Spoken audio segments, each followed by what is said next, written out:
Welcome to YouTube.com featuring Robin Hood Radio, featuring this tribute video for comic Rhema. This is obviously a contest for him. I want to start off by saying that I'm praying for you, comic Rhema, and your family during this time.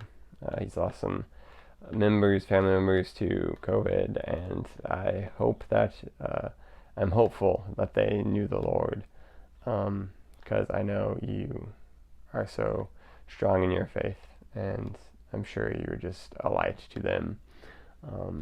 So we wanted us to have this video be a tribute to someone, just make it a tribute to someone. For me, I chose someone who recently died, not because of COVID, but just because of old age, and that is Olivia Henderson, the last remaining golden age Hollywood star to be alive and then to now pass away. She was 104, so obviously lived insanely long year-wise. That's just awesome. I hope she enjoyed her years. I don't know if she knew the Lord or not, but she is my favorite Hollywood golden age actress. This is my favorite film of all time, The Adventures of Robin Hood. She is Maid Marian in the film. If you have not seen it, what are you doing with your life? See it now.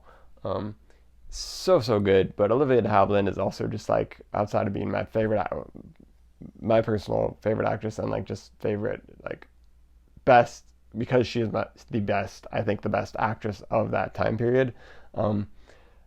She's also just like such a great spirit outside. She did have like a whole thing going with her sister, Joan Fontaine, where they kind of feuded, which was, I don't even know that much about that, but that's weird. But it was a big thing in Hollywood at the time. But she also was out of work in Hollywood for 2 years because she boycotted Hollywood to change the studio system to make it more livable, more just like a better environment for actors. It was like just the worst environment, terrible. You're basically a slave to the studios. That's a strong word, so I don't even know if that works well, but like the studios, like you were signed to a studio and then they basically owned you and did what they want with you for your work, and it was not a fun environment to be in. And she was just like done with it, and she decided to fight Hollywood, and she eventually won, and she just did a ton of great stuff throughout her life. Outside of just being a fantastic actress, if you have seen this, or if you want to see more of her, I cannot recommend enough The Snake Pit, another of her films that is just like shows off her acting chops so well. So that is my dedication for this video. Next, let's talk about someone who has passed away this year because of COVID, or not because of COVID, just passed away this year. It doesn't even have to be because of COVID, but he did pass away because of COVID. And Ellis Marsalis, the father of Wynton Marsalis and Branford Marsalis, just musical patriarchal family, insanely talented family. His dad and Wynton have just been such important jazz educators, coming out of New Orleans.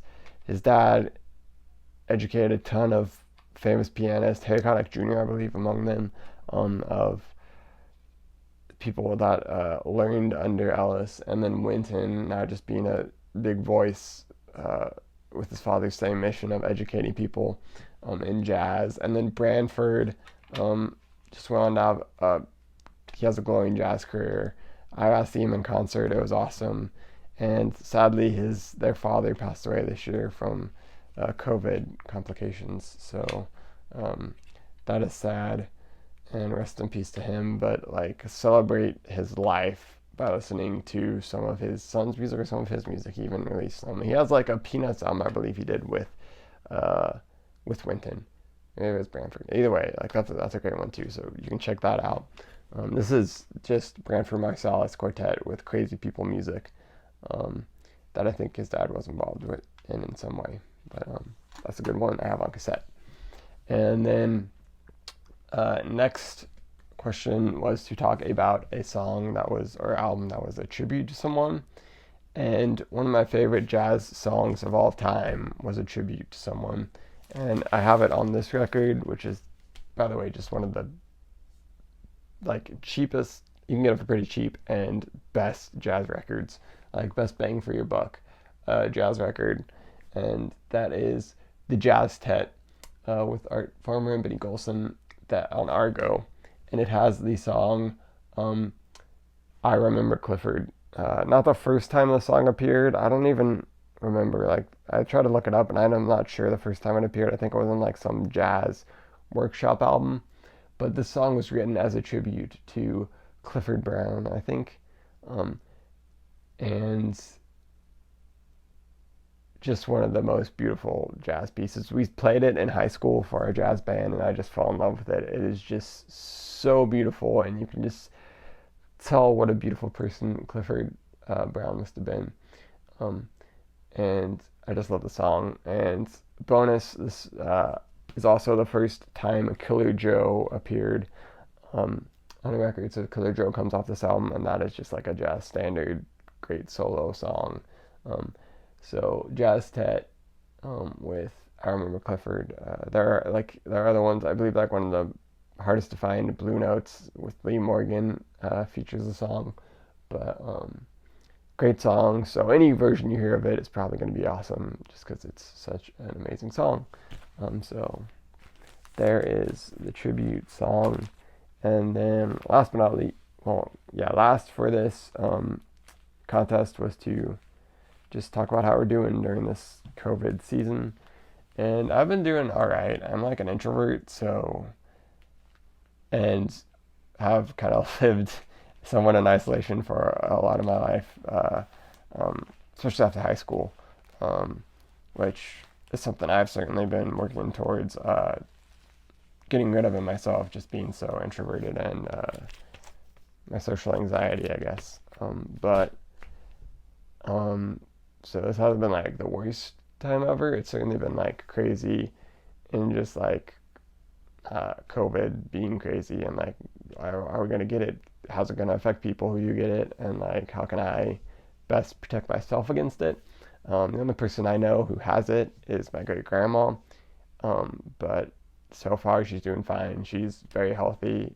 She's just an old lady, so that's like late 90s is really the only thing going against her. She's an incredibly healthy person, has lived for that long, so um, she's doing fine. Other than that, our family's been lucky enough to stay healthy and have done as much social distancing as we could. We're following all the rules that people are saying we should follow, and we're doing all right there. Spiritually, just really getting in the Word, trying to grow in that area.